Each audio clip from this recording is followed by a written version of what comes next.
말씀을 전하기 전에 한 가지만 예언하고 싶습니다.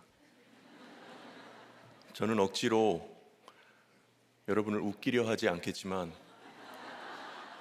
여러분들은 기가 차서 웃으실 겁니다. 부디 저 사람도 하나님이 품으시고 가정을 지키고 목사로 살아가게 하시는데 우리 가정도 그리고 나도 불쌍히 여겨주시길 바라는 마음으로 우리 한 마음으로 나누고 들었으면 좋겠습니다. 한 번은 해보고 싶었거든요. 오늘 설교는 영어로 시작해 보겠습니다. 제가 예언한 게 맞죠? 벌써 기가 차서 웃으시잖아요.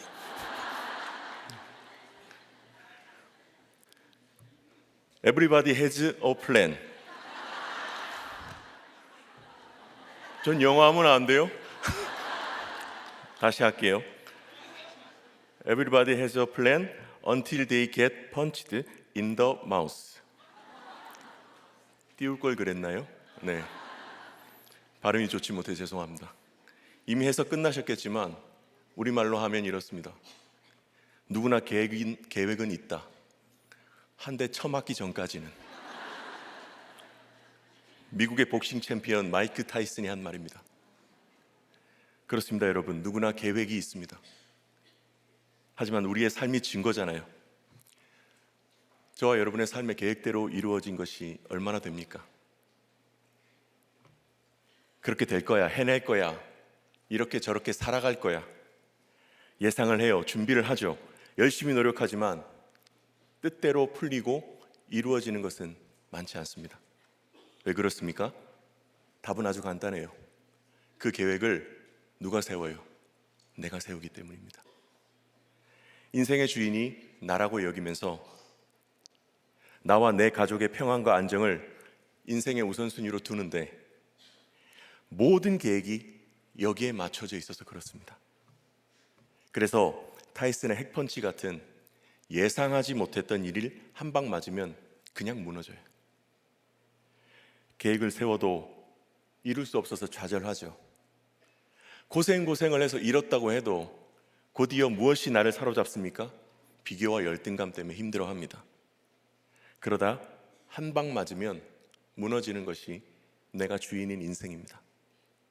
우리의 삶은 나의 계획으로 이루어가는 안정이 아니죠. 하나님의 계획 안에 내가 들어가는 안식입니다.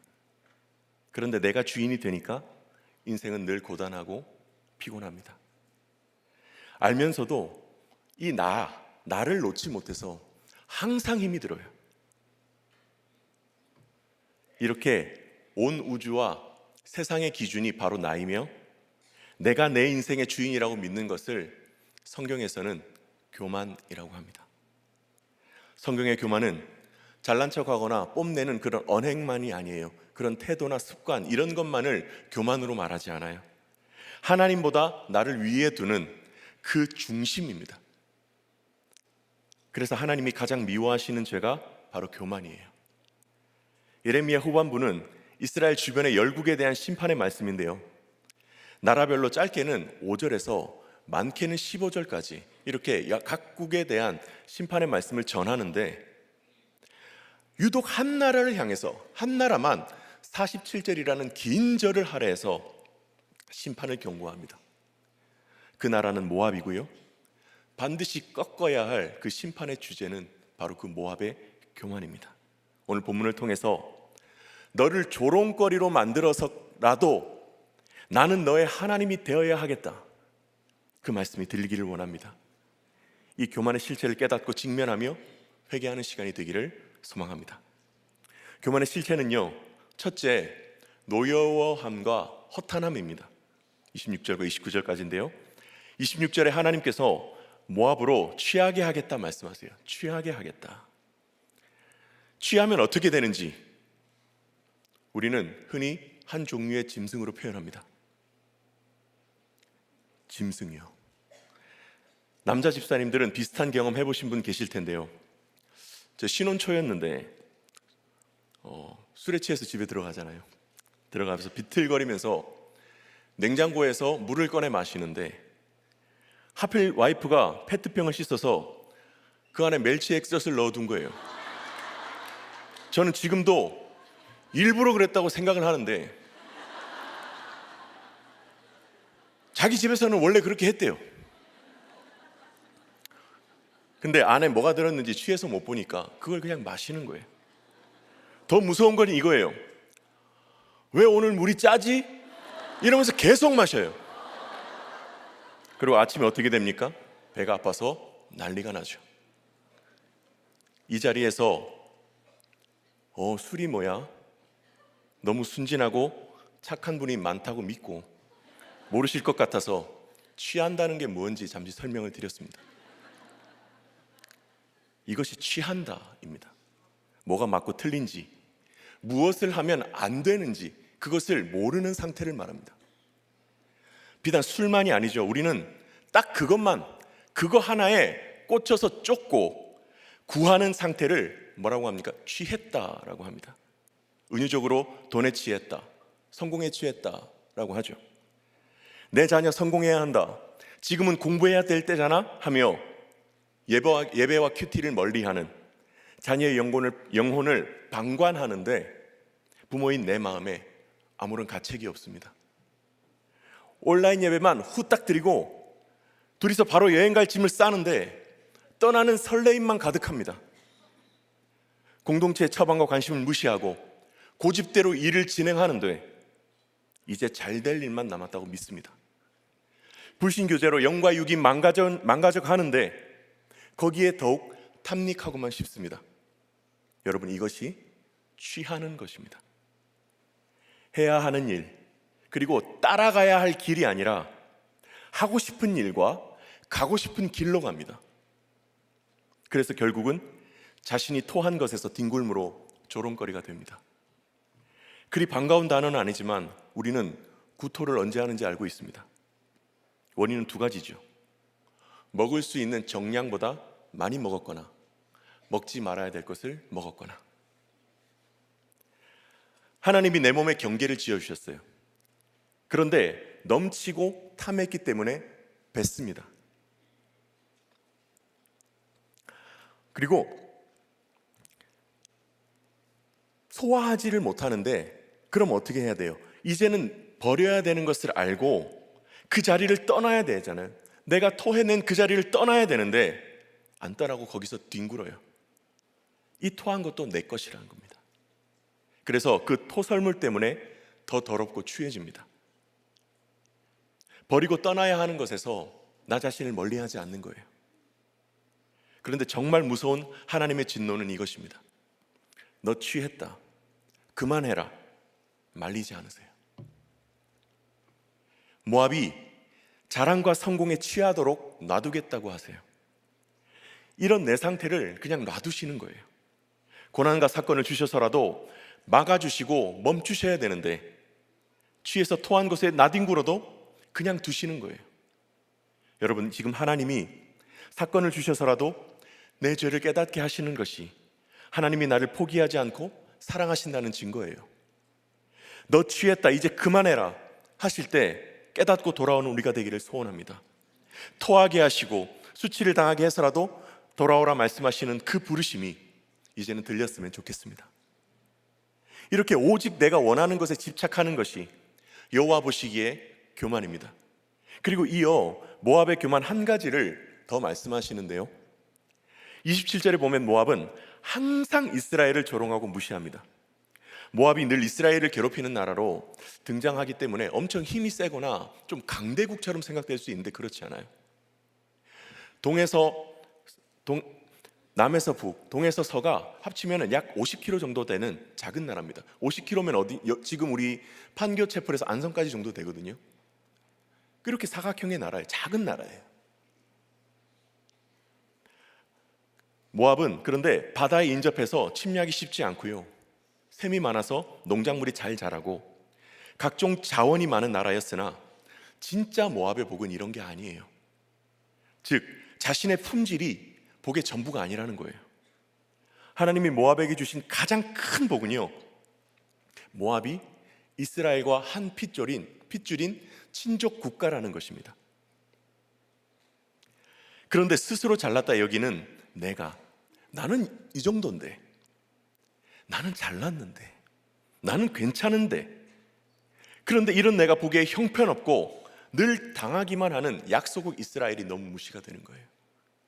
그래서 이스라엘 옆에만 딱 붙어 있으면, 이스라엘 옆에만 있으면 어떻게든 구원을 받았을 것인데, 아수르가 패권을 잡으면 아수르에, 이어 바벨론이 좀 힘을 가지면 바로 바벨론에 붙어서 어떻게든 이스라엘을 이겨먹으려고 합니다. 분명히 하나님이 너는 여기에 붙어 있어야 한다고 알려주셔도 내 눈에 무시가 되니까 멀리하고요, 내 기준에 더 대단해 보이면 거기 붙어가려고 온갖 길을 쓰면서 살아갑니다. 27절에 보니 내 인생을 망치고 빼앗은 도둑으로 여기며 머리를 흔들며 이스라엘은 내 가족이 아니야 라고 합니다. 힘들고 어려워도, 가끔 좀 연약해 보여도, 부족해 보여도 이스라엘과 같이 있어야 구원이 있는데 오히려 무시하니까 결국은 모압은 선민 이스라엘과 한 핏줄임에도 이방신 그모스를 섬기는, 우상을 섬기는 나라가 되어버립니다. 나에게는 왜 이런 사람을 가족으로 묶어주셨나요? 오늘도 우리의 서러운 외침 아닙니까? 자녀와 배우자가 내 인생을 앗아간 도둑처럼 보일 수 있습니다. 내 인생을 송두리째 날려버린 사기꾼처럼 여겨질 수 있어요. 하지만 이 무시가 내려놓지 못하는 나의 비교와 성공의 가치관 때문은 아닐까요? 가족은 하나님이 나의 구원을 위해 맺어주셨다는 것을 잊어서는 안 됩니다. 반경 50km도 안 되는 작은 나라가 바로 나입니다. 강대국이 잠시 스치고 지나가도 멸망할 나라인데 주님이 불쌍히 여기셔서 구원을 위해 이스라엘 옆에 딱 붙여주셨음을 기억해야 합니다. 붙여주시고 머물게 하신 그 자리를 떠난 결과는 단 하나입니다. 여기에 붙던 저기에 붙던 결국 우상을 섬기는 나라입니다. 이렇게 성공과 만족의 가치관에 취해 끊임없이 집착하며 원하는 기대를 채우지 못하는 가족을 무시하고 조롱한 결과 30절에 기록되어 있습니다. 노여워함과 허탄함입니다. 하나님보다 큰 것이 너무나도 많고요, 하나님이 맺어주신 관계를 무시하면 스스로 화라는 큰 배를 만들어요. 그리고 허탄함이라는 사공이 그 배를 이렇게 저렇게 끌고 다녀요. 그래서 조금이라도 건드리거나 부딪히면 터집니다. 매일 화를 많이 내시고 모든 게 쓸데없다 푸념하는 때가 늘어나고 계신다면 그것을 생애 주기의 당연한 과정으로 생각하지만은 않았으면 좋겠습니다. 하나님, 제가 또 교만에 빠집니다. 하나님보다 더 좋은 것이 많아지고 배우자와 내 식구와 자녀를 구원의 대상으로 보지 못해서 그렇습니다. 나를 불쌍히 여겨주세요. 그 사람이 아닌 나를 돌아보는 이 기도를 우리 하나님 절대 외면하지 않으실 것을 아실 것입니다. 너 많이 취했다, 이제 그만해라 말씀해 주실 것을 믿습니다. 직전 주일 설교에서 잠시 말씀드렸습니다.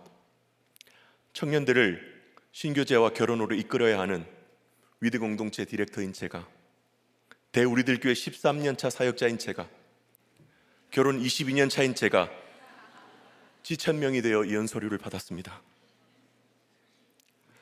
처음으로 느꼈던 감정이 오늘 말씀대로 진짜 분노와 허탈함이었습니다. 사고도 없었고요, 또 큰 탈 없이 다행히 큐페를 마친 후에, 그러면 진이 빠지잖아요. 사람이 진이 빠져서 이렇게 왔는데 책상에 서류 몇 장이 있었습니다. 이제 거기에 사인해서 갖다 내면 된다고 말하고는, 뭐 본인도 뭐 해본 적 없고 나도 해본 적 없으니 막 이것저것 막 써서 막 이렇게 해놨더라고요. 그래서 여기 이제 사인을 하면 된다고 말하고는 이불을 덮고 누워 있는데 뒤통수가 보였습니다. 지금까지 한 번도 손찌검을 한 적이 없었거든요. 박치기를 하고 싶었습니다. 언젠가는 네가 내 사역을 막을 줄 알았다. 그래 사단아 끝내자 싶었습니다. 그런데 제가 다른 것 없어요. 이 구조 안에 있었기 때문에, 한 번만 더요, 이 구조 안에 제가 있었기 때문에 여러분처럼 저도 큐티책을 폈습니다. 그날 말씀에 한 나병 환자가 예수님 앞에 나와서 하는 고백이요, 원하시면 나를 깨끗게 하실 수 있나이다 하는 거예요.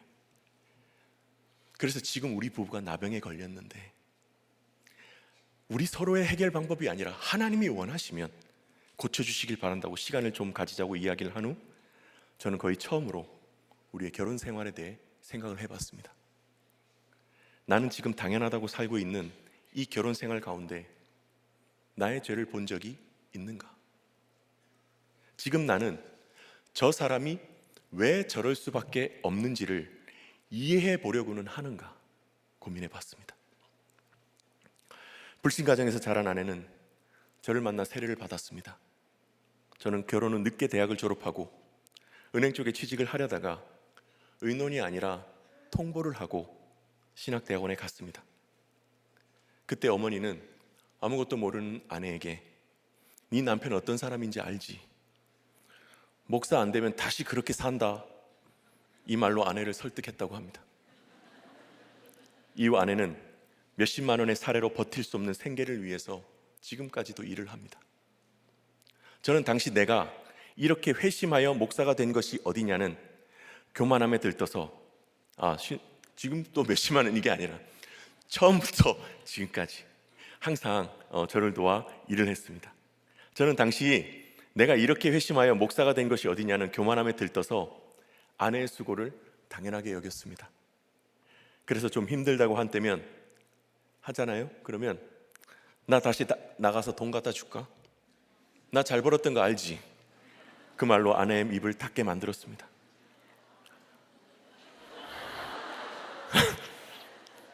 그래요, 쓰레기입니다. 네, 저는 하나님께서 맡겨주셨다며 제 사역을 하고요, 아내는 가정의 생계를 책임지며 살았습니다. 서로에 대한 수고와 인정의 대화 없이, 그리고 각자 큰 실수 없이 지금껏 살았습니다. 저는 수도 요금이 얼마인지, 집 어디가 고장났는지를 모릅니다. 알아서 내고 모으고 준비하는 아내가 있기 때문입니다. 중요한 의논은 아내와 하지 않고 어머니와 합니다. 네. 돈과 내일만 걱정하는, 하루하루만 살기를 걱정하는 아내가 아니라 영적인 일로 대화가 가능한 어머니와 결정하는 것이 맞다고 생각했습니다. 네. 말씀드렸잖아요, 기가 차서 웃으실 거라고. 그러면서 아내가 지금까지 가정을 위해 수고하고 애쓴 것을 익숙하고 당연하게 여겼습니다. 이것이 저희 가정의 구조입니다. 큰 실수나 문제 없이 서로 할 일을 하고 의논하지 않고 각자가 잘하고 있다고 믿고 서로가 서로를 간섭하지 않습니다. 혹시 저희와 같은 가정이 있지는 않습니까? 이번에 아들이 인공왕후 수술을 했습니다. 수술 후에는 재활과 안정이 가장 중요합니다. 마침 외국에서 몇 년 만에 조카들이 들어오는데 수술 일정과 겹치게 되었습니다. 아내는 이번엔 내 말을 좀 들어달라고 아들 재활을 위해서 본가의 조카들을 좀 보내자고 하는데, 저는 당신은 아무것도 안 해도 된다며 내가 다 챙길 테니 걱정 말라고 했습니다. 그리고 겨울 사역으로 장시간 가정을 비웠습니다. 그리고 돌아왔더니 자식 문제로 예민하고 늘어난 식구를 챙기느라 지쳤으며 계속되는 일에 지친 아내가 책상에 놓아둔 서류가 있었습니다. 오늘 오직 내 잘못만 나누자고 작정을 했는데 정말 사람이 아니라는 생각이 듭니다. 먼저 감정과 정서적으로 원 가정과 분리되지 못하고 아내는 늘 육적인 고민만 하기에 영적으로 우위에 서 있는 내가 결정하고 이끌어야 한다고 여겼던 저의 교만을 회개합니다. 이것이 세상을 하나님보다 우위에 두는 교만과 다를 바 없는 영적 교만이라는 것을 인정합니다. 이제는 경제적인 의논이나 사소한 것도 하나님이 책임지신다는 그딴 말 하지 않고 들으며 맺어주신 저의 질서인 아내와 의논하겠습니다. 다음,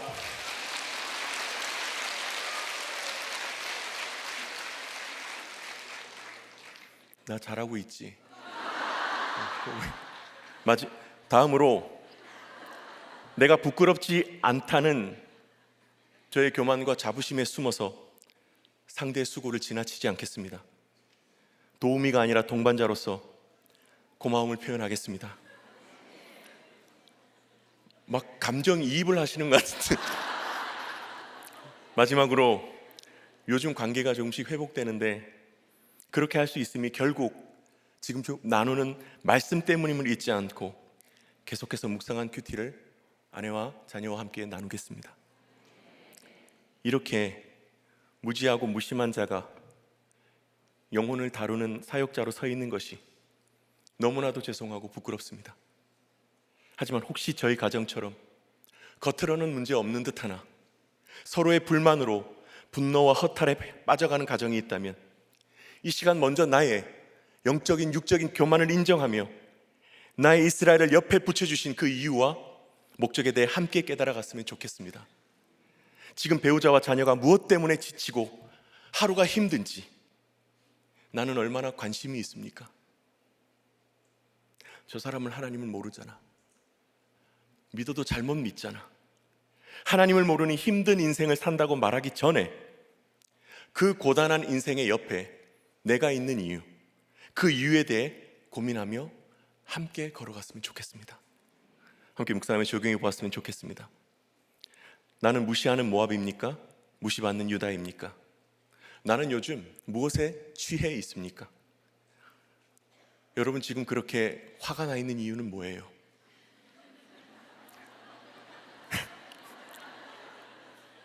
교만의 실제 둘째, 조롱거리와 고통의 대상이 됩니다. 31절부터 34절은 모압을 교만하게 만들었던 두 가지가 사라지고 말라버릴 것을 경고합니다.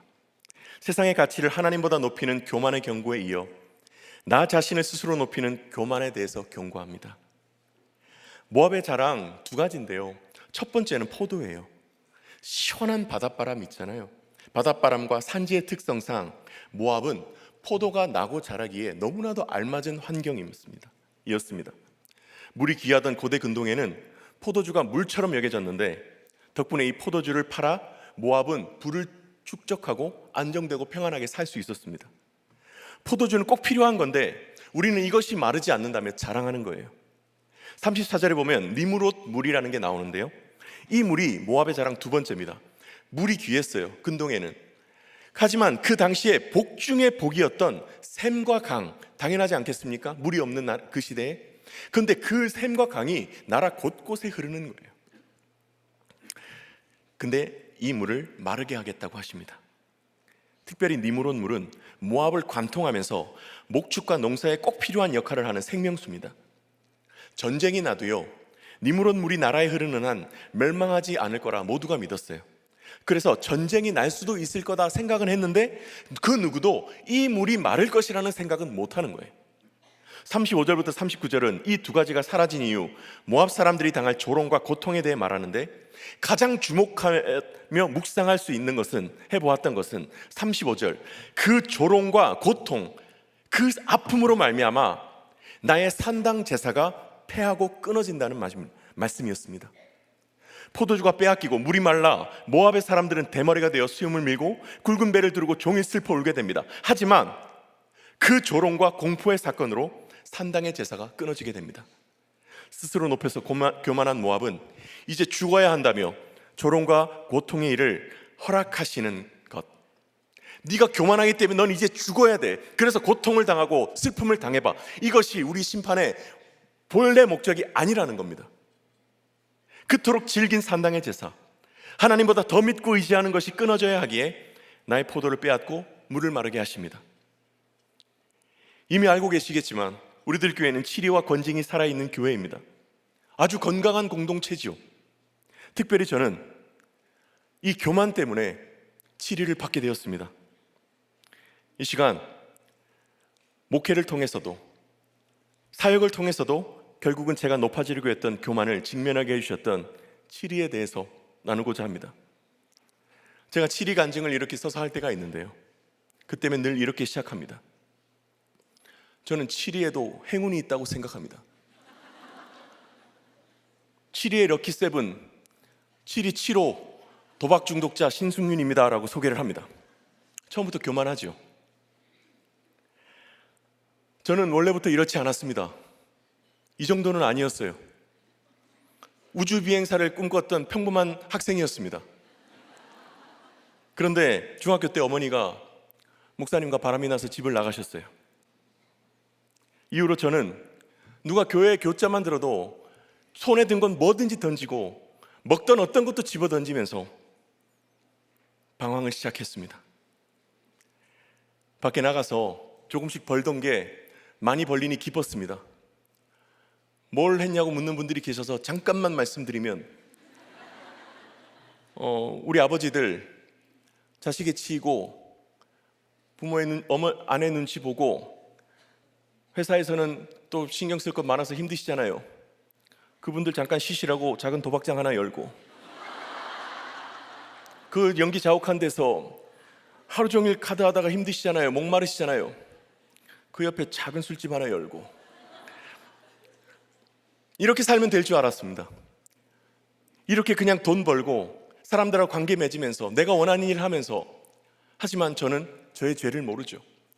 결국 그 벌었던 돈에 사기를 당하고 저 역시 도박 중독에 빠져서 죽음을 생각할 때 그래도 하나님께서 나를 만나주시고 불쌍히 여기셔서 결국 목회자의 길을 가게 되었습니다. 그런데 저한테 이게 또 하나의 하나의 훈장이 되는 거예요. 죽을 인생이었는데, 망할 인생이었는데 하나님이 나를 이렇게 건져 올려서서 내가 이렇게 목사가 되었다.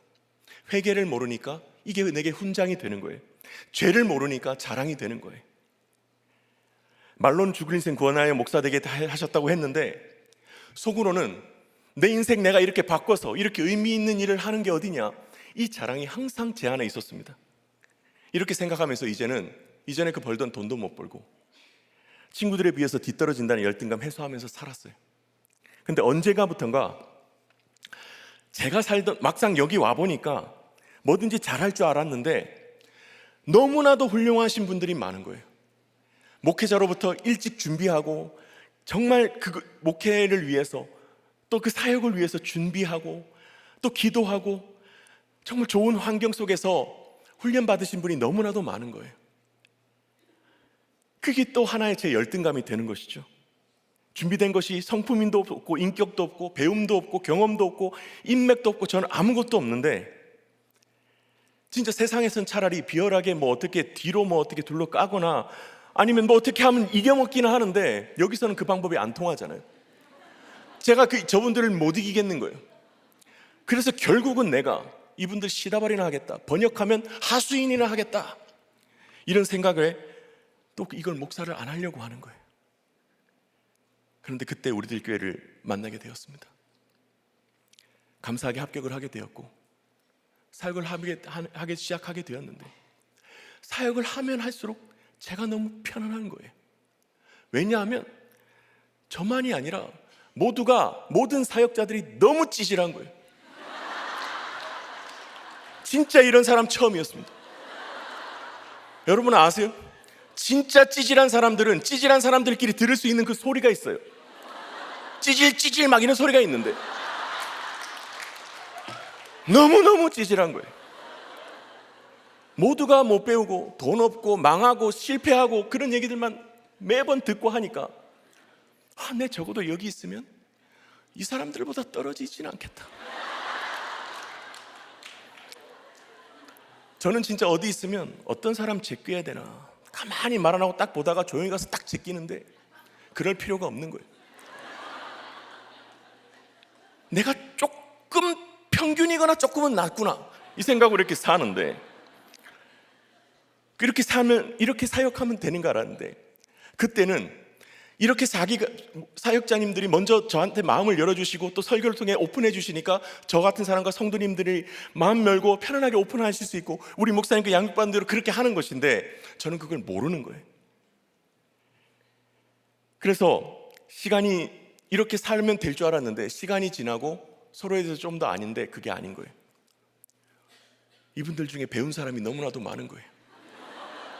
아차 싶었는데 외국어를 모국어로 하지 않나. 뭐 어디 다녀왔다 그러니까 캘리포니아 막 이상한 얘기를 하고, 제가 멀리서 봤던 와 저런 분과 대화나 할 수 있을까라는 그분을 제 옆에 사역자는 형이라고 부르는 거예요. 너무 힘들었습니다. 드러나거나 적어도 비슷해야 되는데 안 되니까 겉으로 표시는 안 내는데, 진짜 조금의 연약함이라도 발견되면 내가 조금이라도 그 쓴 사람들보다 낫다는 것을 발견하면서 내 스스로 위안을 찾았습니다. 사역의 이유와 목적이 힘든 영혼을 예수께 구원하는 통로가 돼야 되는데, 그 목적을 놓아버린 저는 열등감을 해소하기 위한 수단으로 하나님의 말씀을 전하는 설교를 통해서 해소해 버리려고까지 이르렀습니다. 새벽 설교를 통해서 저는 제 연약함을 고백하는 것처럼 하면서 저희 사역자들을 구분해 언급합니다. 우리 사역자들, 우리 목사님들, 여러분들이 보는 것처럼 찌질하고 그렇게 망한 인생들 아니다. 정말 유학 다녀오신 분, 공부 많이 하신 분, 은사가 많고 찬양을 잘하고 넓은 인맥을 가지신 분들이 많이 계신다. 여러분 무시하지 마시라. 근데 나는 이런 사람들에 대해 너무 부족하다. 배운 것도 없고 가진 것도 없고 인맥도 없고 너무 부족하다. 그런데 그래서 나는 아무것도 가진 것이 없기 때문에 오직 하나님만 믿고 의지한다. 죽을 것 같은 그 수렁에서 나를 건져주시고 천군 천사를 불러 나를 둔쳐주시며 나의 요새여 찬송이 되시는 만군의 여호와가 나와 함께 하신다. 여러분 아멘 준비해 주시겠습니까? 노 스펙, 노 머니, 올리 지저스. 딱 했더니 지금처럼 이렇게 박수가 나오고, 지금까지 없었던 새벽기도 50개가 넘은 댓글이 달리는데, 목사님 찌질하지 않아요, 힘내세요 이러는데, 저는 딱 한 가지 생각했습니다. 내가 제꼈다 그 생각했었는데 모르는 거예요. 이 교만을 모르는 거예요. 그분들도 적당히 높여드렸고 교묘하게 저도 높아졌으니까요. 그런데 목적은 나도 저분들의 뒤에 지쳐지지 않는 것을 어떻게든 어필하고 싶고, 그렇게 해서라도 저희 열등감을 해소하고 싶었음을 인정합니다. 그런데 중요한 것은 이렇게 설교하고도 저는 제가 자랑스러웠어요. 침 뱉는 사람이 습관이 되면 그게 잘못인 거 모르는 것처럼요. 항상 이렇게 살고 교묘하게 사는데 저는 그 악을 몰랐어요. 그리고 그게 그렇게 지나갈 줄 알았어요. 근데 딱 한 분만은 지나가지 않으시는 거예요. 원래 잘못한 사람들은 센터에 못 앉습니다. 항상 기둥 뒤에 숨습니다. 저는 왼쪽 기둥에 제 자리고요, 오른쪽 기둥은 한 명의 자리가 있는데 언급하지 않겠습니다. 근데 그날은 센터에 앉았습니다. 목사님 접니다. 아무 말씀 안 하시는 거예요. 그래서 한 사람 그 당시 한 사람 나눔을 듣다가 설교 내용이나 뭐 장단점 전혀 얘기하지 않으시고 오직 딱 한 가지, 네가 얼마나 교만한 줄 아느냐, 네가 무엇 때문에 그렇게 사역자들 구분해서 언급하며 그것을 통해서 네가 얻고자 하는 것이 무엇이고 네 마음의 본심이 뭐냐. 저 오른쪽 아니에요, 전데요. 저요. 준비도 해놨습니다. 왜 이렇게 설교를 잘해? 목사님께 배워서 그래. 이런 것도 생각이 안 돼. 정말 딱 하나, 너의 그 교묘하고 숨겨진 그 교만, 너 그걸 알면 모르면 너 목사 안 된다 말씀하시는데, 처음에는 알지 못하는 거예요. 억울하기만 한 거예요. 그리고 결국 감봉과 설교 중지에 7일을 받았습니다. 억울했습니다. 저 몰라서 깨닫게 해주신 감사하긴 한데 이유를 몰랐어요. 근데 그중 말씀 듣는 중에 여호수아와 기본의 관계를 설명해 주시면서 예수 믿는 사람의 정체성이 확립되면 주인의식을 가지게 되고 결국은 비교의식이 너의 사명을 깨트린다고 말씀해 주시는데, 평소에는 안 들리던 그 말씀이 사건을 당하니까 바닥을 치니까 그게 들리는 거예요. 그 자리에서 무릎을 꿇고 우는데 누가 보든 말든 상관이 없는 거예요. 하나님, 저 어찌 될 뻔했습니까? 특별히 그 당시 목사님이 11조 안식일 불신결혼 절대 타협할 수 있는 교회의 주제들을 놓고 애통하며 피를 토하며 말씀 전하시는데 저는 거기에 관심이 없는 거예요. 왜요? 제가 교만하니까요. 제 열등감을 해소해야 하니까요. 정말 저는 교묘하구나, 교묘히 저를 드러내고만 하는 사람이구나, 이것이 인정이 되었습니다. 그래서 병원에 상담을 받으러 갔습니다. 그동안 나는 문제가 없다는 생각으로 살았는데 이렇게 심각한 병이 있는 걸 몰랐다는 것으로 주변의 권면을 받아 상담을 갔습니다. 아무 문제 없는 거 알았거든요. 그런데 그 결과 제게 분노조절 장애와 강박성 성격 장애, 외상후 스트레스 장애 및 충동 조절 장애가 있다는 것을 알게 되었습니다. 제게는 치료를 통해서 비로소 제게 남겨두어서는 안 될 바위 같은 열등감, 정말 굳게 세워진 그 교만을 직면할 수 있게 진심으로 감사하고 있습니다. 그리고 화가 나거나 사건이 생겼을 때 먼저 제 잘못과 제가 놓치고 있는 것을 생각해 보는 것, 그런 계기도 주셨기에 감사합니다. 그리고 무엇보다 이런 교만과 교묘한 속임을 깨닫게 해주시는 말씀을 붙잡고 사역하기 위해 힘쓰게 되었기에 또한 감사합니다. 당시에는 너무 부끄럽고 힘들었어요. 근데 이 치리가 아니었으면 저는 제가 얼마나 교만한 사람인지 알 수 없었습니다. 직장과 가정, 관계 가운데 오지 말아야 할 사건이 우리에게 찾아올 때가 있습니다. 하지만 오늘 말씀 마지막 47절에 보면 모압의 포로를 해방시키시며 심판이 끝난 후에 회복을 말씀하십니다.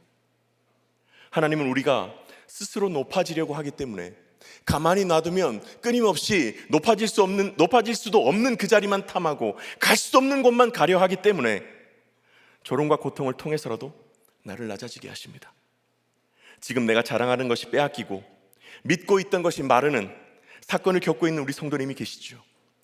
그 힘든 사건 가운데 나의 교만과 자아가 깨어지며 나를 다시 살리사 회복해 하심으로 그분의 백성으로 다듬어 가고자 하시는 하나님의 사랑이 깨달아지시는 귀한 은혜와 감격을 허락해 주시기를 소원합니다. 함께 묵상하며 적용해 보았으면 좋겠습니다. 나를 대신해서 부르짖어주는 무리가 있습니까? 하나님의 애통으로 들리세요?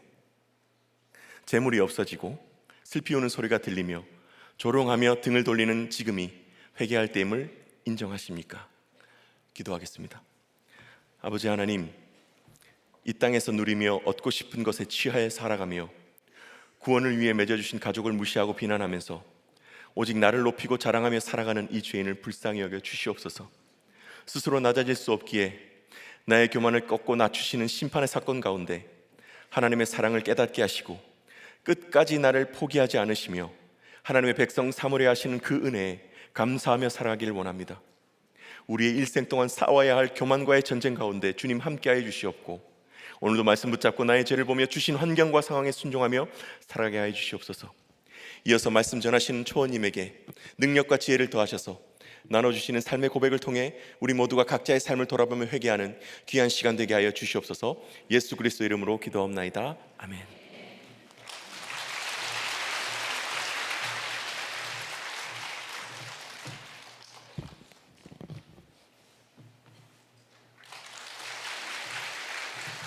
네, 안녕하세요. 이숙자 초원입니다. 정말 이 자리에 선다는 것이 너무 또 주님께 너무 죄송한 마음이 늘 있어요. 그래서 정말 피하고 싶은데 또 하나님 하신 일을 증거하라는 또 그런 명령을 알고 두렵고 떨리는 마음으로 섰습니다.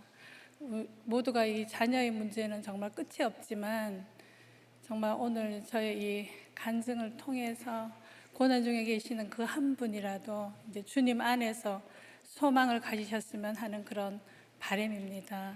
지금 너무 안팎으로 너무 떨려서요. 빨리 하고 내려가겠습니다.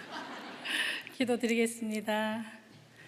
하나님 아버지, 모압처럼 내 힘으로 살 수 있다는 교만으로 멸망의 길을 가고 있던 인생을 구원해 주시니 감사합니다. 오늘 모압이 멸망당할 수밖에 없는 죄가 바로 내 죄임을 깨닫고 돌이켜 회개하는 시간이 되게 하여 주시옵소서. 예수님의 이름으로 기도드립니다. 아멘. 예, 제목은 그 마음에 거만이로다. 에레미야 48장 26절에서 47절까지입니다. 본문은 모압이 겪을 심판을 생생하게 묘사하고 있습니다. 모압은 교만으로 인해 멸망과 포로됨이 임할 것이며, 그럼에도 하나님이 긍휼을 베풀어 주셔서 마지막 날에 모압의 포로를 돌려보내실 것이라고 하나님의 공의와 자비를 동시에 보여주는 예언입니다. 모압은 사해 동편 고원지대에 위치해 있었기 때문에 비옥한 땅과 좋은 기후, 풍부한 수자원으로 포도 재배와 농산물이 풍부했습니다. 그래서 모압은 그들이 누리는 물질적 풍요와 안정이 그모스 우상의 보호 때문이라고 여겼습니다. 그들은 이스라엘과 혈연 관계였음에도 불구하고 끊임없이 이스라엘을 대적해 왔습니다. 민수기에서는 이스라엘을 음행에 빠지게 했고, 이사야에서도 모압이 황폐하게 될 것이라고 그 이유가 교만이라고 기록하고 있습니다.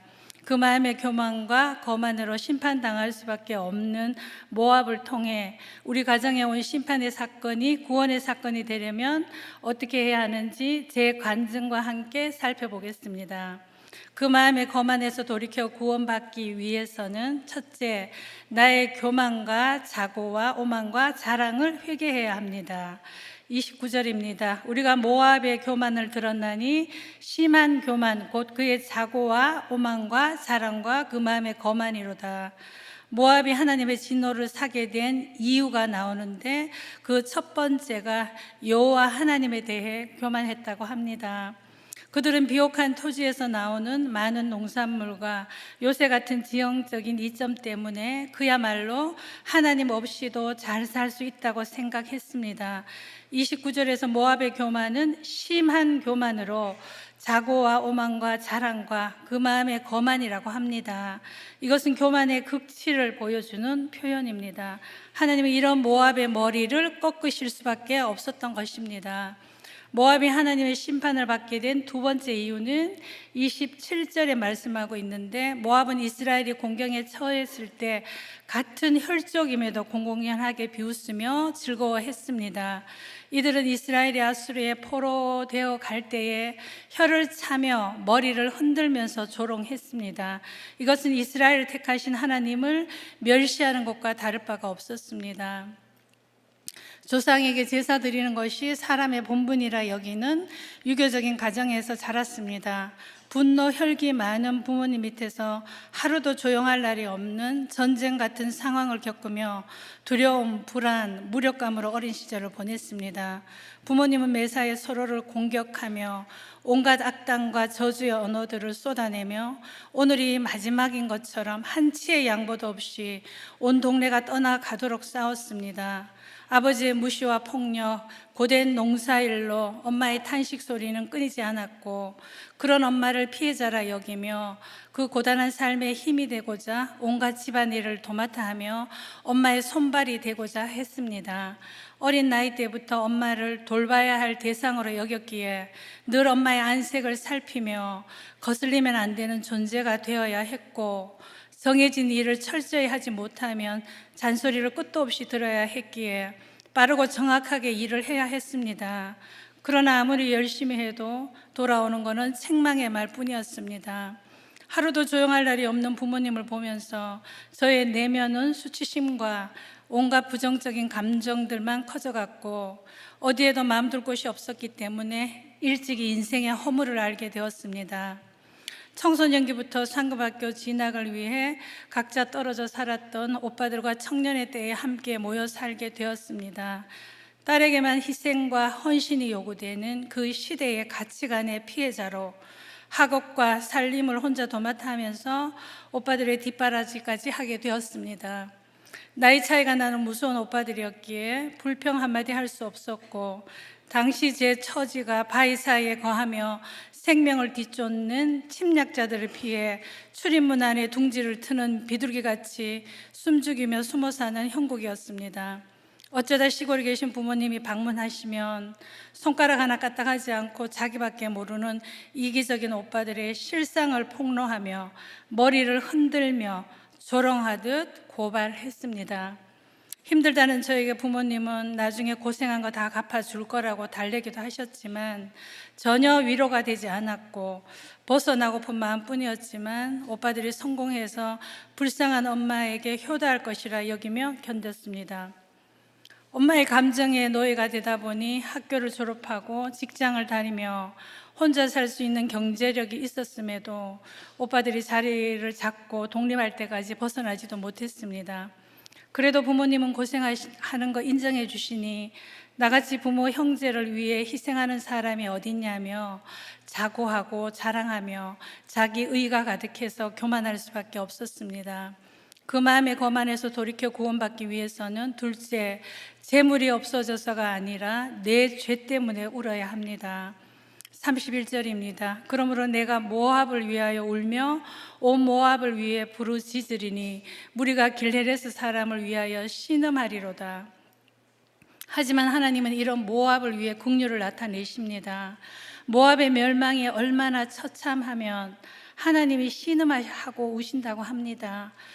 그들이 그토록 믿고 따르던 그모스는 결코 그들을 보호해 주지 못한다는 것입니다. 모압은 재물을 잃을 것이고 모든 사람이 재난으로 인한 극도의 슬픔으로 그렇게 화려하게 자랑하던 외모는 대머리가 되며 수염을 밀고 손에 상처를 내고 굵은 배를 두르며 슬퍼할 것이라고 합니다. 하나님의 마음에 들지 않게 쌓은 것들이 그릇같이 깨질 것이라고 합니다. 한때 교만했던 나라가 주변 나라들에게 조롱거리와 공포의 대상이 된다는 것입니다. 그렇게 저의 청년의 때는 탈취자들 같은 오빠들로 인해 모든 즐거움과 기쁨과 즐거움을 다 빼앗기고 발표 신음소리만 내며 속으로는 미움과 억울한 감정만 가득한 채로 우울한 청년의 때를 마무리했습니다. 화목하는 가정에서 자란 남편과 결혼했지만 부모 우상으로 남편에게 기대할 것은 아무것도 없었고 부모 우상은 신앙이었습니다. 어디에서도 채울 수 없었던 결핍과 공허로 인해 30대 후반에 믿음 생활을 시작하게 되었습니다. 살아계신 주님을 경험하고 나서 인생의 허무는 사라졌지만 하나님만이 상급이 되지 못했기에 자녀를 모압의 강한 군사처럼 키워 별 인생을 만들어주고자 병적인 열심을 냈습니다. 그런데 둘째 딸은 커 갈수록 무기력하게 누워있는 시간이 많았고 의욕이 없으니 학원을 보내도 적응하지 못했습니다.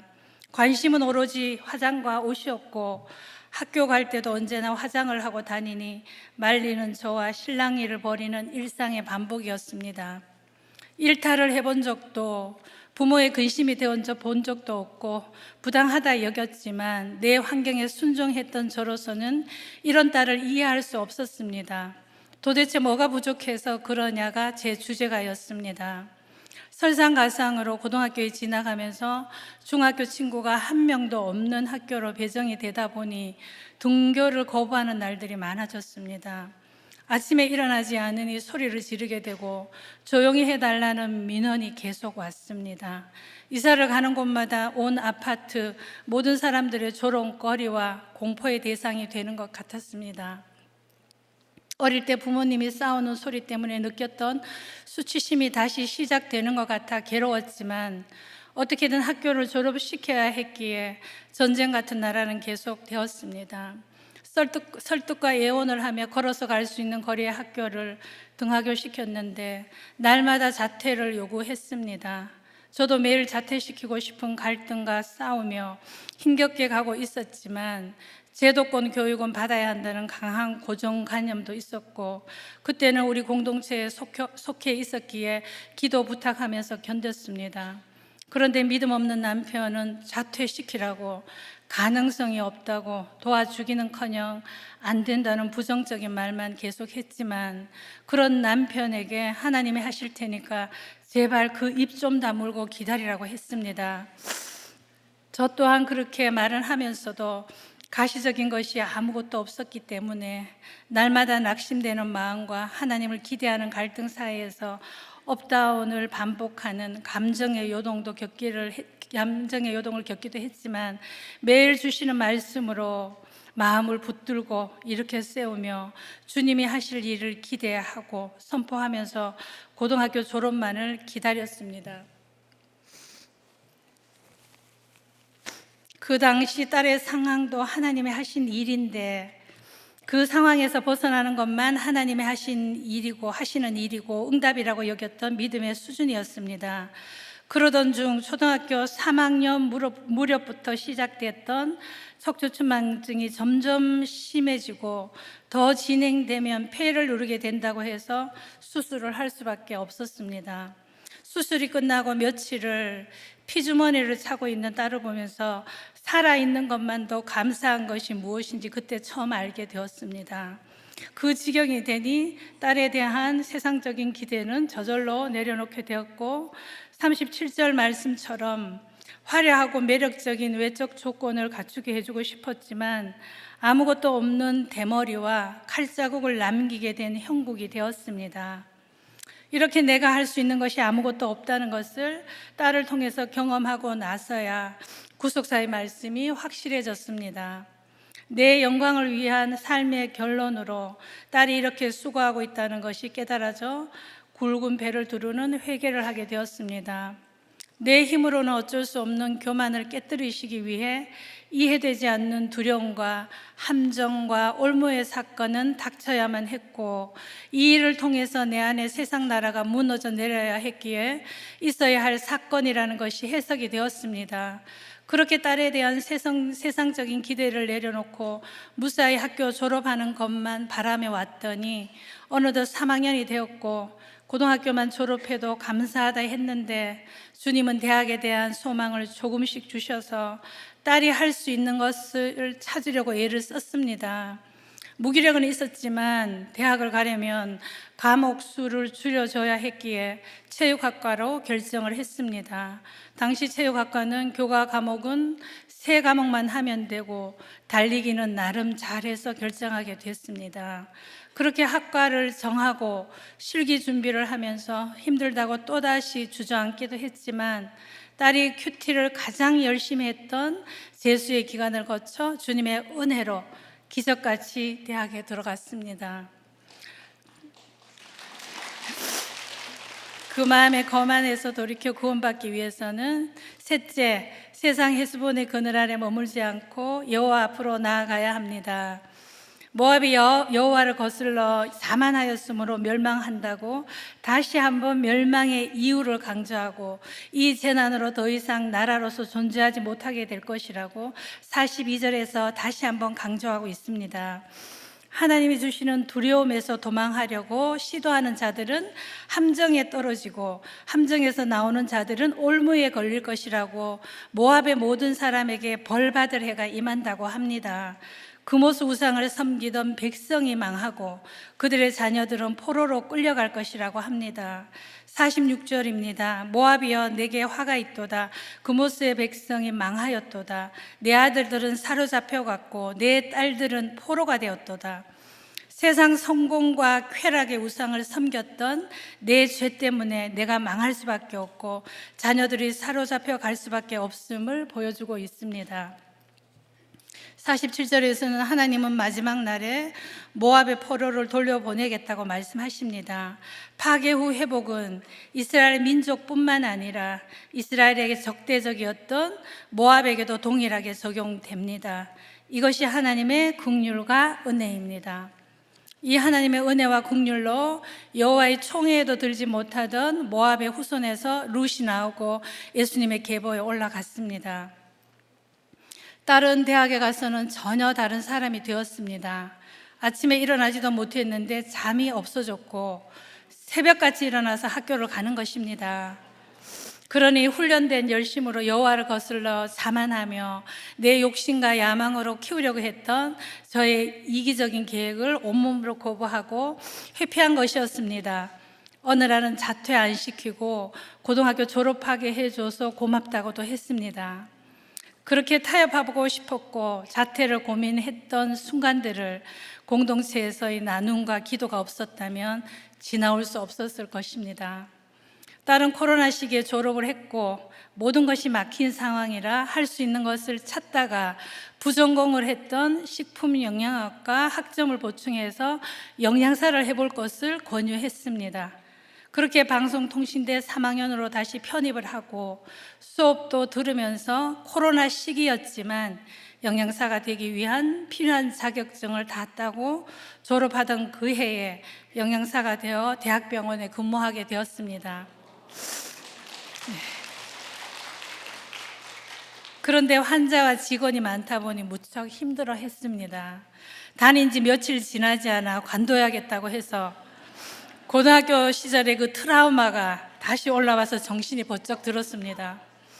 45절 말씀처럼 그동안 기진하며 힘들게 왔기에 요새 같은 헤스본의 그늘 아래 좀 편안하게 지내보자 했던 저의 생각의 정수리를 불로 태우는 것 같았습니다. 그렇게 한 달만 두 달만 하다가 결국 몇 달 후에 관두게 되었습니다. 내세울 경력도 없으니 중소병원 정도를 찾고 있었는데 한 달에 한 번은 교대로 주일에 근무해야 하는 조건이었습니다. 딸은 한 달에 한 번만 주일에 빠지면 안 되냐고 떼를 썼지만 절대로 주일을 범하면 안 된다며 온전히 주일을 지킬 수 있는 곳이 나올 때까지 기도하면서 기다리자고 했습니다. 그렇게 4개월의 시간이 지났는데 주일을 지킬 수 있는 자리는 나오지 않았고 계속 기다리라고 했지만 딸은 어느 날 공무원 시험을 보겠다고 하는 것입니다. 그 어려운 시험은 당연히 떨어질 것이라고 생각했기에 다시 돌아올 것을 대비해서 영양사 경력을 1년 정도라도 쌓고 나서 했으면 하는 마음이었지만 딸은 몇 달 해보면서 깨달은 것은 자신은 수동적인 사람이라 영양사가 맞지 않다는 것입니다. 그렇게 그 다음에 1월부터 영상으로 수업을 듣기 시작했고 6월에 시험이 있었는데 6월 시험은 준비 기간이 짧아 경험 삼아 보기로 했기 때문에 당연히 기대도 없었습니다. 시험날 주신 말씀이 모두가 즐겨 읽는 시편 23편이었습니다. 주님이 지금껏 인도하셨는데 그날 말씀도 같은 말씀이어서 그저 감사할 뿐이었습니다. 필기시험 발표날 말씀이 여호와로 인한 기쁨이라는 제목의 느헤미야 8장 2절에서 18절 말씀으로 학사 에스라가 율법책을 백성 앞에서 읽으며 위대하신 여호와를 송축하니 모든 백성들이 손을 높이 들고 아멘 아멘으로 응답하고 몸을 굽혀 얼굴을 땅에 대고 여호와를 경배했다는 말씀이었습니다. 그런데 이게 무슨 일입니까? 필기시험에 합격하는 기적이 일어났습니다. 딸과 저는 말씀대로 여호와로 인해 기뻐하며 할렐루야를 외쳤습니다. 최종 발표날 말씀은 예루살렘의 부르짖음이란 제목의 에레미야 14장 1절에서 12절로 유다 백성들은 가뭄으로 목마르다고 물을 찾아 다니지만 물을 얻지 못해서 부르짖는데 에레미야가 이런 백성의 죄와 타락을 슬퍼하며 기도합니다. 여호와께서 그들이 어그러진 길을 사랑하고 그 발을 멈추지 않아서 가뭄으로 진노를 알리시는 본문입니다. 딸의 영적 상태를 정확히 보여주는 말씀이었습니다. 딸은 예배는 갔지만 하나님을 신뢰하지 못하는 영적 가뭄의 상태였습니다. 왜 나만 학교 다니는 것도 힘들었고 나만 척추 측만증이어서 수술을 해야 하고 하나님이 계시면 어떻게 나한테만 이러냐고 원망하고 의심했습니다. 저는 그런 딸의 죄를 대신 회개하며 주님이 만나주시기를 기도하고 있었습니다.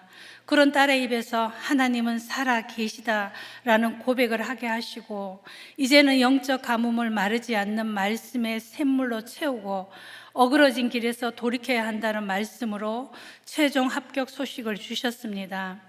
그런데 어떻게 이 짧은 시간에 합격할 수 있었겠습니까? 있을 수가 없는 일입니다. 그런데 여기 하나님의 신의 한 수가 있었습니다. 고등학교 때 척추 측만증 수술을 하고 외적으로 불편하거나 드러나 보이는 것이 없었기 때문에 장애 등록에 대한 고민이 많았습니다. 눈에 보이는 것이 없으니 해도 안 해도 선택이라면 어떤 부모도 장애인이라는 도장을 찍는 등록을 해서까지 드러내고 싶지는 않은 것이 부모의 마음일 것입니다. 그래서 실제로 등록을 안 하는 경우도 꽤 있다고 담당 의사 선생님이 조언을 해주셔서 갈등이 되었습니다. 그러나 구속사의 말씀을 듣고 공동체 지체들과 함께 이 모든 상황을 나누며 기도하고 왔기에 그 수술이 장애의 경계에 들어간다면 받아들이기로 했습니다.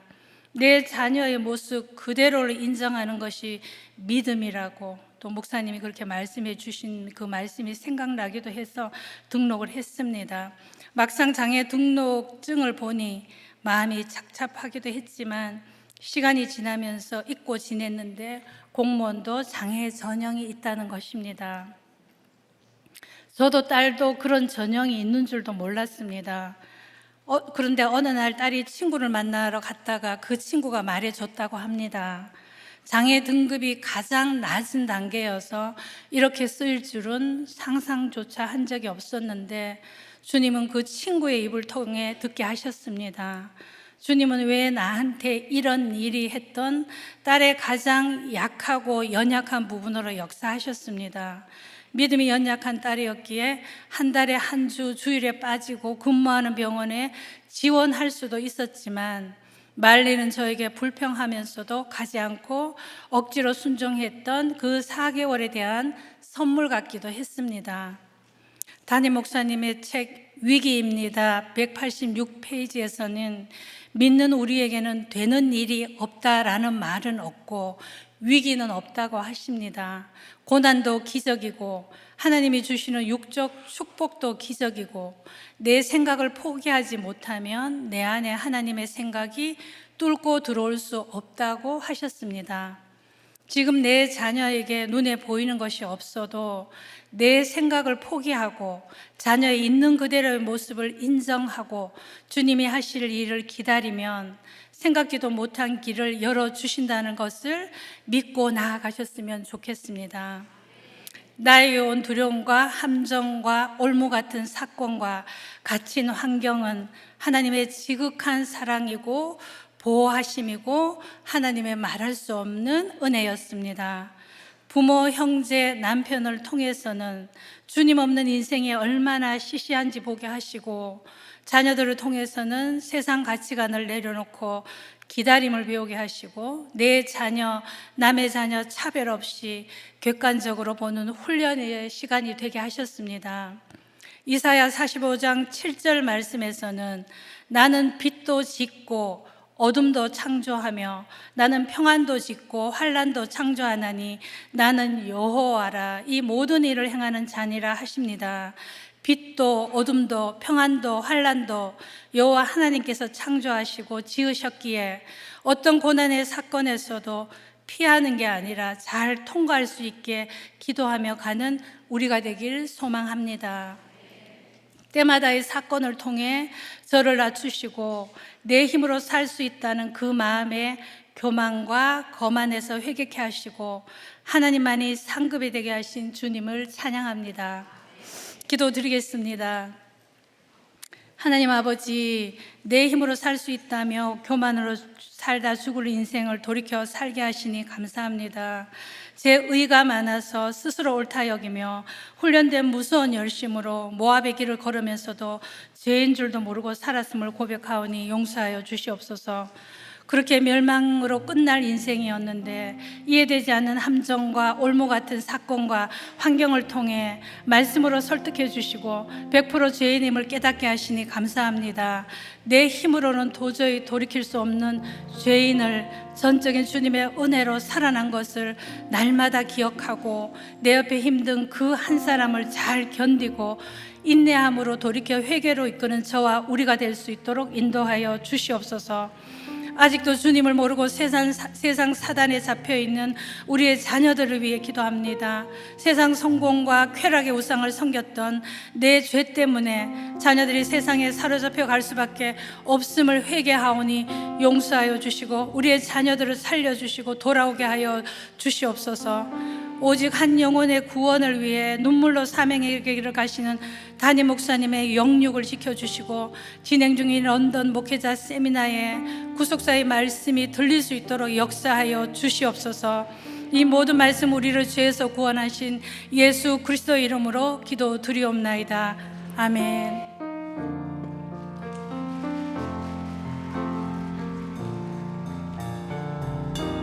주님 것을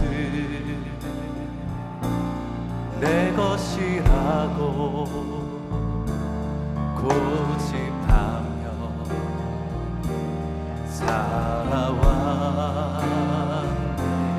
금은 모아 자녀들까지 주님 것을 내 것이라. 아버지여, 철없는 종을 용서하여 주옵소서. 맡긴 사명, 맡긴 재물을 주를 위해 쓰렵니다. 전하이고 내 것이라고 주의 일을 멀리 했네. 주신 이로 주님이시요 쓰신 이로 주님이라. 아버지여, 불충한 종을 용서하여 주옵소서. 세상 유혹 다 멀리하고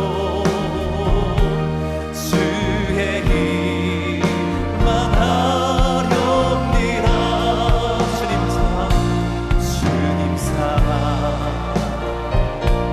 받기만 하고 감사할 줄 몰랐었네. 주님 말씀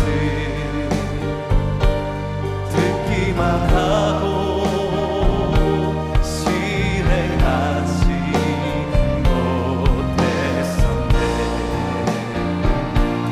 아버지여, 연약한 종을 용서하여 주옵소서. 주님 명령 순종하면서 주를 위해 살렵니다.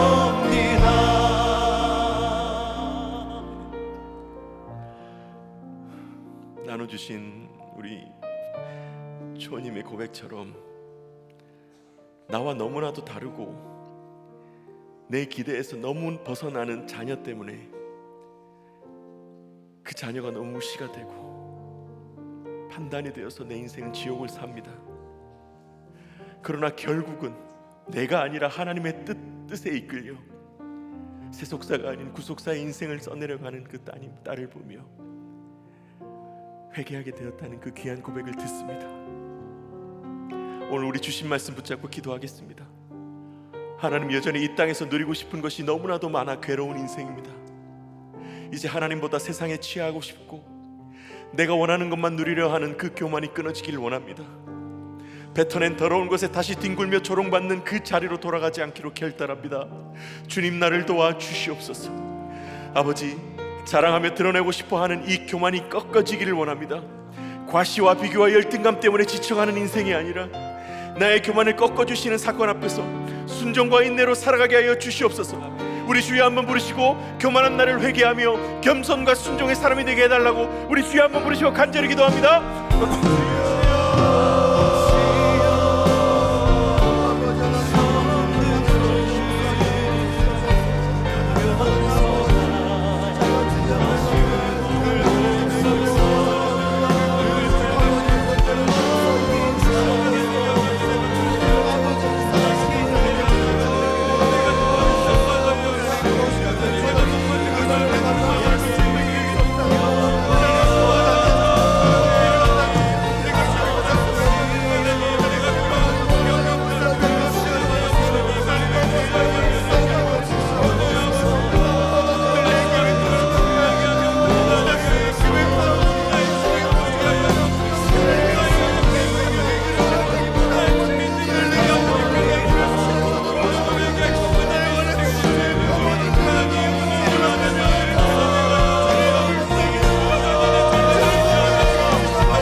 가정을 위해 기도합니다. 가족은 구원을 위해 맺어주셨는데 내 욕심과 기대 때문에 배우자와 자녀를 판단하고 조롱했음을 회개합니다. 부족한 점만 지적하고 꼬집어 무시하면서 내 인생을 훔쳐간 도둑으로만 보았습니다. 주님, 붙여주신 가정에 구원이 임하기만을 소망하며 나의 교만을 회개하고 인내하게 하여 주시옵소서. 떠나고 싶고 외면하고 싶지만 끝까지 맺어주시고 붙여주신 자리를 지키며 구원을 놓고 애통하며 살아가게 하여 주시옵소서. 대화와 배려가 끊어지고 불신과 미움이 자리하는 우리 가정 불쌍히 여겨주사 말씀 때문에 하나가 되고 구원 때문에 목적이 같아지는 가정 되게 하여 주시옵소서. 우리 주여 한번 부르시고 가정을 위해 간절히 기도하겠습니다. 주여.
교회를 위해 기도합니다.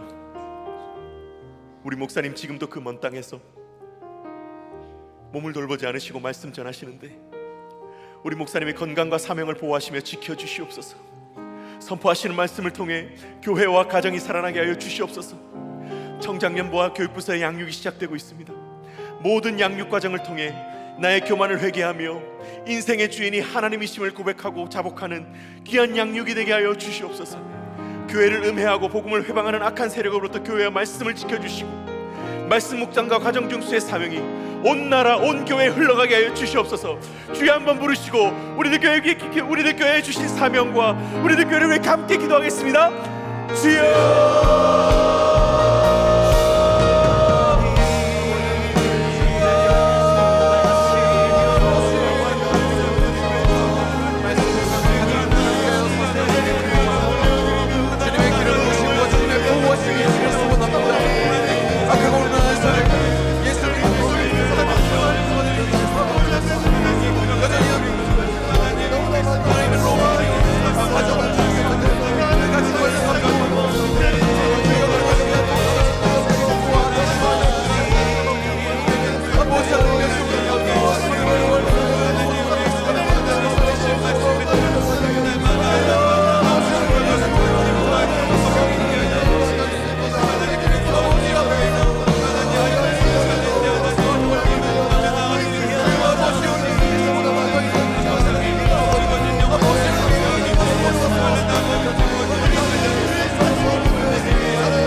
나라를 위해 기도합니다.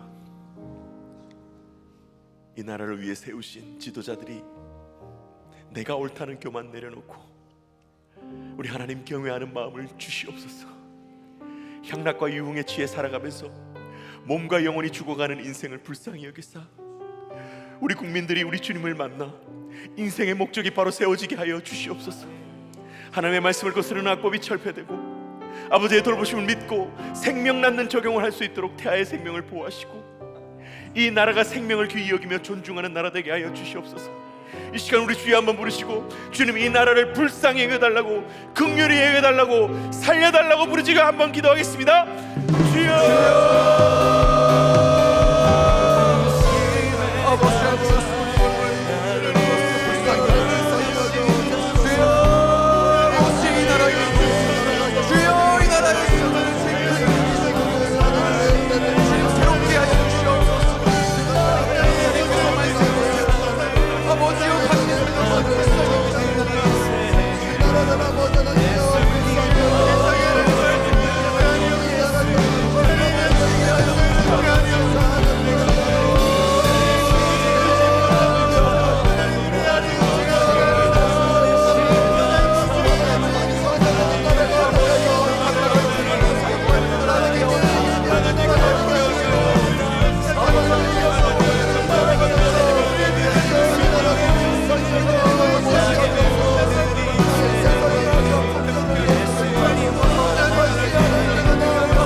공동체를 위해서 함께 기도하겠습니다.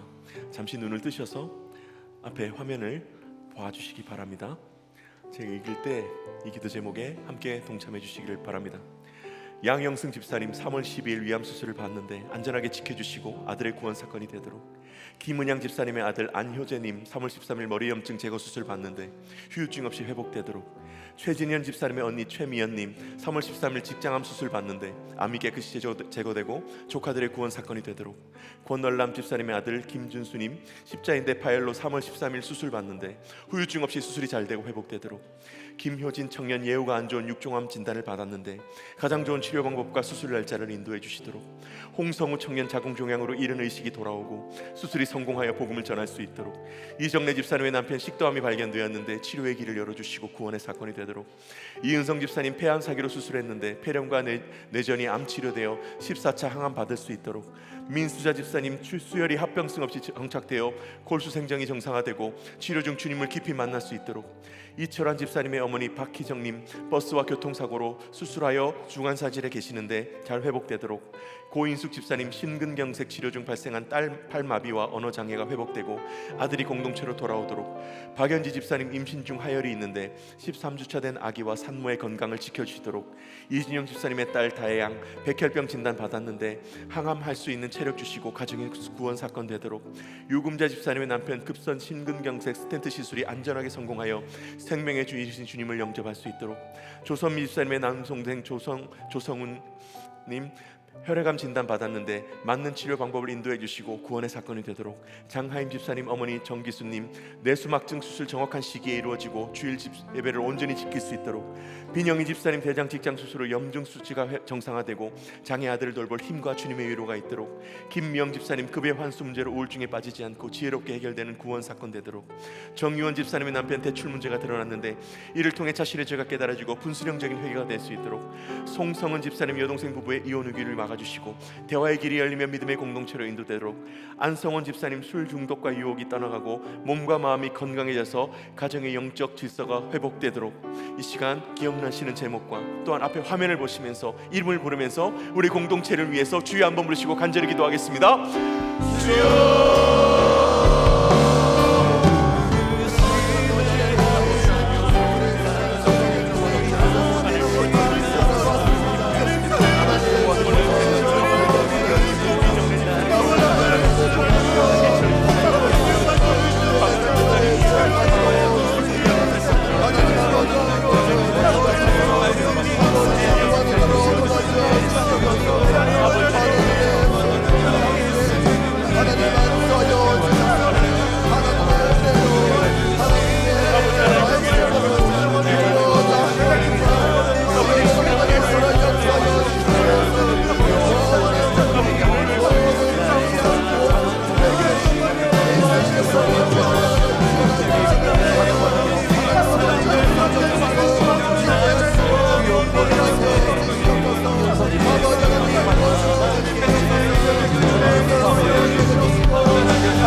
아버지 하나님, 물질과 향락에 취해 살다가 아무런 목적과 의미 없이 사라질 인생이었습니다. 이런 저를 불쌍히 여기사 구원을 값없이 주시고 구원의 사명에 동참하게까지 해주셨는데 여전히 살아 득실되는 교만이 깨어지지 않아 하나님의 이름을 말하면서도 내가 높아지려고 하는 죄인입니다. 맺어주신 가족이 병들고 지쳐가는데 내가 틀리지 않았다는 교만으로 옳고 그름만 따지는 이 지독한 죄인을 불쌍히 여겨 주시옵소서. 아버지, 모압의 교만이 바로 나의 교만임을 인정하며 회개합니다. 하나님보다 내가 원하는 것만 따르고 싶은 욕심과 붙여주신 가족을 조롱하며 비난하는 무시와 나 자신을 높이고자 하는 자랑이 꺾여지고 끊어지기를 간절히 소원합니다. 아버지 하나님, 오늘도 이해하지 못할 사건과 관계의 어려움 가운데 이 자리에 엎드린 우리 성도님들 찾아가 주셔서 그 사건 때문에 노여움과 허무함에 빠지지 않도록 건져주시고 나의 교만과 자아가 꺾이고 낮아져 겸손과 순종으로 나아가게 하여 주시옵소서. 인내의 눈물과 낮아짐의 회개를 우리 주님 받아주셔서 그 영혼과 그 가정을 살려주시고 회복시켜 주시옵소서. 공동체의 기도를 부탁하며 하나님의 허락하신 회복을 간절히 기다리는 분들 우리 주님 기억하여 주시기를 원합니다. 아픔과 고통 속에서도 나의 교만이 부서지게 해달라고 간구하는 그 눈물의 신앙의 고백을 우리 주님 받아주시고 고치시며 싸매시는 주님의 능력이 이 시간 각 자정과 각 성도님의 환구에 각 아픔에 임하게 하여 주시옵소서. 불안과 두려움을 말씀으로 능히 이겨내며 감당할 힘을 허락하여 주시옵고 고난 가운데 친히 말씀하시며 동행하는 주님을 확신으로 경험하는 은혜를 부어 주시옵소서. 주님, 하나님의 말씀을 받았지만 그 말씀을 버렸기에 교회가 술집이 되고 평등과 자유가 신앙이 되어버린 척박한 유럽 땅에서 날선 검과 같은 하나님의 말씀을 애통으로 전하신 우리 목사님의 사명과 건강을 주님 지켜주시고 다시 그 땅에 복음의 부흥이 일어나도록 목사님을 사용하여 주시옵소서. 마른 뼈에 생기가 불어넣어지고 살아나는 역사가 일어나게 하여 주시옵소서. 아버지, 이 나라를 긍휼히 여기사 내가 옳다는 교만에서 벗어나 오직 하나님을 두려워하며 경외하는 나라가 되게 하여 주시옵고 진정으로 나라와 생명을 존중하며 위하는 법이 속히 제정되게 하여 주시옵고 차별과 분열이 멈춰지게 해주실 것을 부르고 기다리는 가운데 믿사오며 이제는 주 예수님의 은혜와 하나님의 사랑하심과 성령님의 동행하심이 우리와 함께 하시기만을 간절히 축원하옵나이다.